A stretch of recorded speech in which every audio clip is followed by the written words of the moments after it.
여러분, 지혜자 솔로몬이요, 전도서 3장 11절에서 이런 말을 했어요. 우리 전도서 3장 11절 말씀을 함께 읽습니다. 하나님이 모든 것을 지으시되 때를 따라 아름답게 하셨고 또 사람에게는 영혼을 사모하는 마음을 주셨느니라. 아멘. 여러분, 영혼을 사모한다는 게 뭘까요? 영혼을 사모하는 마음.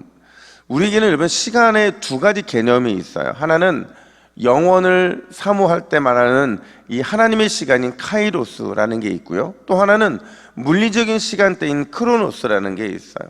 따라서 하나님께서 우리에게 영혼을 사랑하는 마음을 주셨다는 건 뭐냐면, 우리가 비록 이 물리적인 시간대인 크로노스 시간대를 살아가기는 하지만 그럼에도 우리는 카이로스, 하나님의 시간이 있음을 반드시 기억하며 살아가야 한다라는 것입니다. 여러분, 그런 의미에서 오늘 본문의 시작을 보세요. 오늘 본문 13절에 보니까 곧 그날에 이렇게 말하고 있거든요. 여기서 말하는 그날은 어떤 날이냐? 물리적인 시간대인 크로노스가 아니고 하나님의 시간대인 카이로스가 임박했다라는 의미인 겁니다. 이 카이로스 속에는 오늘 특별히 두 가지 강력한 메시지가 담겨져 있는데, 어떤 강력한 메시지나, 첫 번째로 항상 구원이 먼저다라는 사실이 있어요. 지난주에도 제가 말씀을 드렸는데, 늘 창세기를 할 때는요, 전체의 구조 속에서 오늘 본문의 위치가 어디인지를 정확하게 알아야 돼요. 우리는 가인의 살인을 다뤘죠. 라멕의 살인까지 다뤘어요. 결국 6장 11절 보니까 온 땅이 하나님 앞에서 부패했대요. 그리고 포악함이 땅에 가득한 상태가 되고 말았다고 말을 합니다. 그러니까 브레이크 없는 자동차가 드디어 어디까지 쓰게 된 거예요? 낭떠러지까지 쓰게 된 거죠. 이제 조금만 밀면 낭떠러지로 떨어질 수밖에 없는 상황까지 오게 됐다라는 거예요. 근데 놀라운 건 뭐냐면, 이렇게 죄로 인해 부패했고 그 포악함이 땅에 가득함에도 불구하고 심판의 메시지, 심판의 상황을 언급하기 전에 하나님이 뭘 먼저 말씀을 하시느냐? 13절 말씀을 같이 읽어볼까요? 13절입니다. 시작. 곧 그날에 노아와 그의 아들 셈, 함, 야벳과 노아의 아내와 세 며느리가 다 방주로 들어갔고. 아멘. 다 방주로 들어갔다고 말하고 있어요. 뭘 우선적으로 말하느냐? 심판이 아니라 구원이라는 거죠. 창세기 3장부터 시작해서 오늘 본문의 일기까지 하나님의 메시지는 분명했어요. 인류가 너무 부패했기 때문에, 사람의 본성이 너무 부패했기 때문에 이 구제불능의 상태 반드시 심판하시겠다라는 게 하나님의 메시지였거든요. 근데 심판보다 구원을 먼저 말씀하신다는 것은요, 지금 하나님의 그 마음의 중심이 무엇인지를 보여주고 있는 거예요. 그 마음이 뭐냐? 그래도 하나님은 항상 구원이 먼저라는 거죠. 여러분, 구원을 다른 말로 바꿔 말하면 사랑이라고 말할 수 있어요. 구원을 다른 말로 바꿔 말하면 은혜라고 말할 수 있고 소망이라고 말할 수 있는 거죠. 신앙의 모든 이런 좋은 단어들을 다 붙이면 뭐가 되느냐? 구원이라는 단어와 다 연결이 되더라는 거죠. 무슨 말이냐? 우리 하나님은 항상 사랑으로, 항상 소망으로, 항상 은혜로 우리를 대해 주시는 그 이유, 그게 뭐냐면 바로 우리의 구원 때문이라는 거죠. 여러분, 그 하나님께서 오늘도 저와 여러분들을 구원으로 이끄시기 위해, 날마다 구원의 능력을 경험하시기 위해서 넘치는 사랑으로, 감당할 수 없는 은혜로, 포기하지 않는 소망으로 우리 가운데 임재해 주실 줄로 믿습니다. 여러분, 이게 우리는 아무렇지도 않게 늘 일상에 누리는 은혜들인데, 제가 지난주 새 가족이 오셔서 새 가족을 만났어요. 그분들 한 분 한 분을 환영하고 간단한 담소를 나누는데, 아마 새가족부 교사분들이 기억에 남을 거예요. 남자 새가족이 제가 물었어요. 저희 교회 어떠셨어요? 이분은 한 4주 교회 나오셨거든요. 저희 교회 어떠셨어요? 이렇게 물어봤더니 그분이 하시는 말씀이, 마누라 따라서 한 달 교회 나오긴 했는데 잘 모르겠다는 거예요. 아직 마음에 와닿는 게 없어요, 이러더라고요. 그때 제가 뭐라고 말씀드렸냐면, 괜찮아요. 계속 자리를 지키고 나오시면 반드시 하나님께서 뭘 주실 거라고요? 은혜를 주실 거라고 제가 말씀을 드렸어요. 이 메시지가 바로 오늘 본문의 메시지인 거죠. 여러분, 방주는 누가 만들었죠? 노아가 만들었어요. 하나님이 만들어 주셔서 아예 모든 방편을 다 제공해 주시면 좋을 텐데, 천사도 아니고 하나님도 아니고 노아와 그의 가족들이 방주를 몇 년 동안 만들었어요? 120년 동안 만들었어요. 근데 놀랍게도 구원의 방주 속으로 노아와 그의 가족들을 태운 건 누구라는 거예요? 하나님이시죠. 16절 하반절 보세요. 우리 16절 하반절 화면을 보여주시겠어요? 우리 함께 읽습니다. 시작. 하나님이 그에게 명령하신 대로 들어가매 하나님께서 여호와께서 그를 들여보내시고 문을 닫으시니라. 아멘.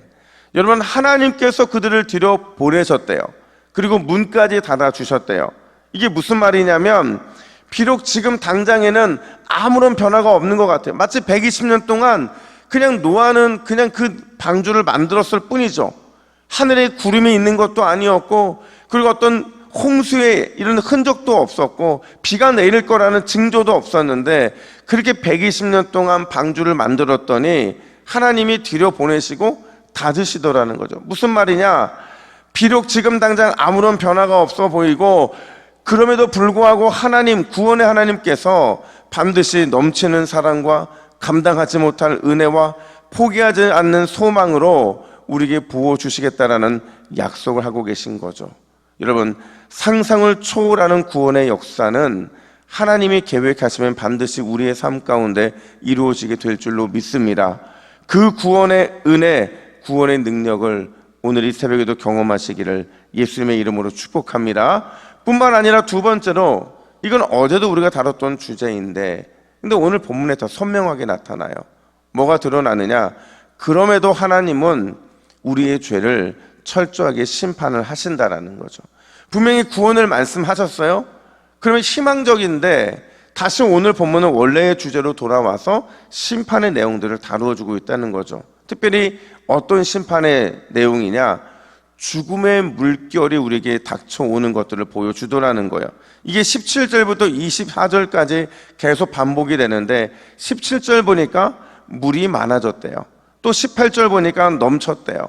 19절 보니까 더욱 넘치고 잠겼대요. 20절 보니까 물이 불어서 산들이 잠겼대요. 23절 보니까 쓸어버렸다 두 번이나 반복하고 있거든요. 여러분, 이게 뭘 의미하냐면요, 하나님께서 심판의 물결로 죄와 죄 가운데 살아가고 있는 인류를 심판하셨다라는 거예요. 왜요?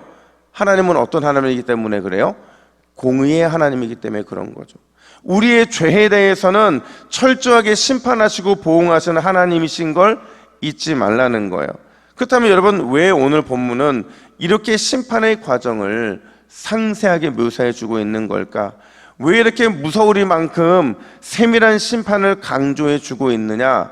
그 이유는요, 경고의 메시지를 받으라는 거예요. 24절 말씀 보세요. 24절 우리 같이 한번 읽어볼까요? 24절 화면 좀 빨리 보여주세요. 우리 함께 읽습니다. 시작. 물이 150일을 땅에 넘쳤더라. 자, 여러분 잘 보세요. 물이 150일을 땅에 넘쳤다. 이거 누구에게 주시는 경고의 메시지일까요? 그 당시에 있는 죽은 사람들입니까? 아니면 노아입니까? 노아와 그의 가족들이죠.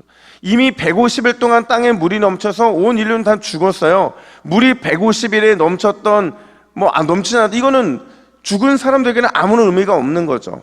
근데 왜 물이 150일 동안 넘쳤다고 말하느냐? 우리에게 선택하라는 거예요. 노아에게 선택하라는 거죠. 너희도 이렇게 쓸어버림을 당할 것인가? 아니면 구원의 방주에 탈 것인가? 반드시 택하는 삶을 살아야 된다는 거죠.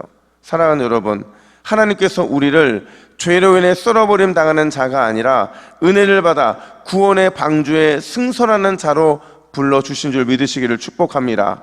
분명히 심판은 있거든요. 지금 당장 심판을 받지 않아도요, 여러분, 주님 오시는 그날이 되면 노아와 홍수와는 비교할 수 없는 크고 무서운 심판이 있을 거예요. 그러니까 우리는 늘 그걸 기억해야 되는 거죠. 바울은 이걸 뭐라고 표현했느냐?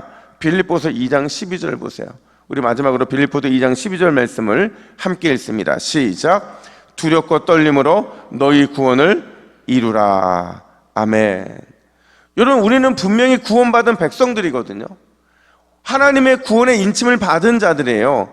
그럼에도 불구하고 바울은 두렵고 떨림으로 너희의 구원을 이루어 가라 이렇게 말하고 있어요. 이 말은 여전히 우리 안에는 두렵고 떨림으로 하나님 앞에 서야 되는 그 마음의 그 중심이 필요하기 때문에 그런 거죠. 여러분, 오늘도 우리가 두렵고 떨림으로 구원을 이루어 나가기를 힘쓸 때에 주님의 더 큰 은혜가 우리의 삶 가운데 이루어지게 될 줄로 믿습니다. 우리 함께 화면을 보시고 같이 기도의 제목을 읽습니다. 시작. 주여, 오늘도 구원의 하나님이 주실 넘치는 사랑, 감당 못할 은혜, 포기하지 않는 소망을 부어 주옵소서. 오늘도 두렵고 떨림으로 은혜의 구원을 이루며 살아가게 하옵소서. 아멘. 함께 기도하겠습니다. 하나님 아버지, 오늘도 주님께서 우리에게 구원의 은혜 베풀어 주실 줄로 믿습니다.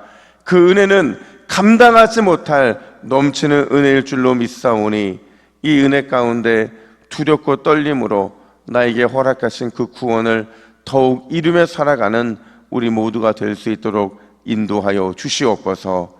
감사드리며 예수님의 이름으로 기도하옵나이다. 아멘.